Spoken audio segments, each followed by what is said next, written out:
giving you an opportunity to get the full story from the people who tell it best. This is Mediacom Newsleaders. Hi, I'm James Mauser. We're going to talk about education that continues and continues after you retire. It's called Osher at Mizzou, and this is Jack Wax here to talk more about it. Hi, Jack. Hi, James. How are you today? We talked to you last month, and you were talking about engaging in aging. And that doesn't happen all the time, but it does happen every year, doesn't it? Yes, we have that program early in the fall each year. So if you missed it, you'll have another chance next year to be part of engaging in aging. Right, but if they also missed that and want to go to Osher, there's plenty of time yet now for the fall semester. Yeah, that's starting what, the month of September here, right? Yeah, September 9th is when the semester starts.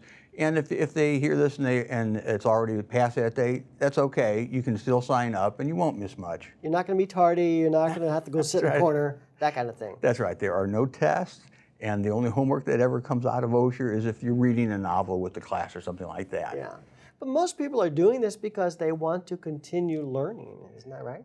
Yes. We have a little saying that says, curiosity never retires.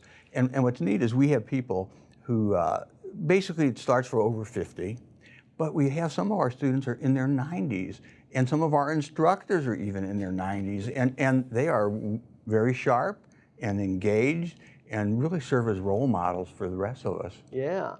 Inspiring, right? Yeah, yeah, it really is. We can all aspire to doing something like that. Yeah.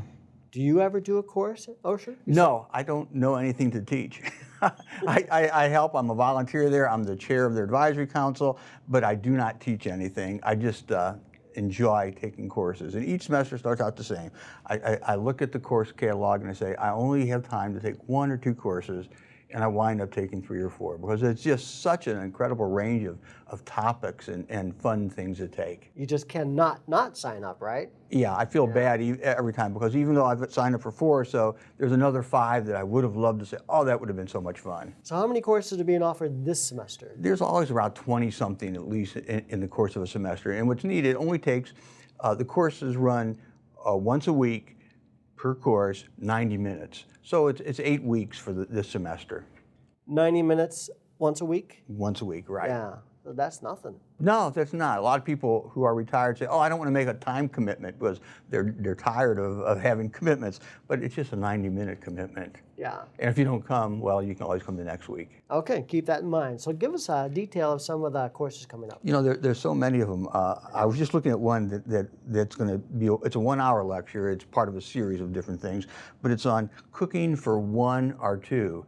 And a dietitian is going to be teaching it and dealing with the fact that as you have an empty nest, if you have had a family, you have just 1 or 2 people, and it's important to still cook even though you might not feel like it and say, oh, why go to all the trouble and just eat a sandwich or something. And so she's going to talk about how to cook nutritiously and in portions that are right for 1 or 2 people. I thought that would be really You know, my cool. mom could never get that right. We had 7 kids. Oh, is that and right? as each one left, she never really was able to pare down her cooking.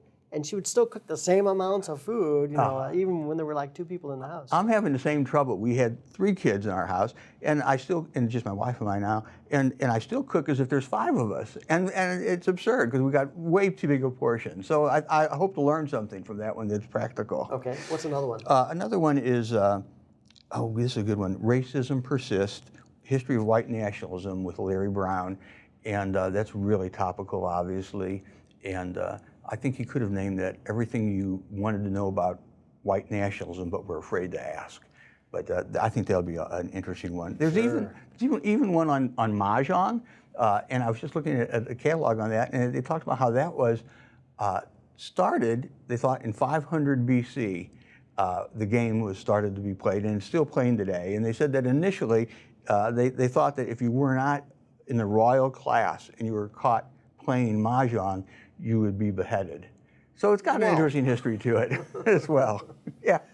How about a few others in the time? Let's see. Yeah, one of mine that looks funny, great, is a lecture on Missouri native trees and shrubs at Stevens Lake Park Arboretum. And the reason I like that one is because I feel so embarrassed sometimes to look out the window and I see a tree every day at my house, and I cannot figure out what it is. I've looked on the internet, I've looked at biological keys to try and figure out, so I'm looking forward to learning what there is in the environment around here that I should know the names of and understand them a little better. Why don't you give us one more and then we'll have to go. Okay, we have the keys to comprehensive retirement income, something that everybody's interested in, on saving enough and maintaining it and making sure that you have enough as you get older and older that the money's still there, doesn't run out.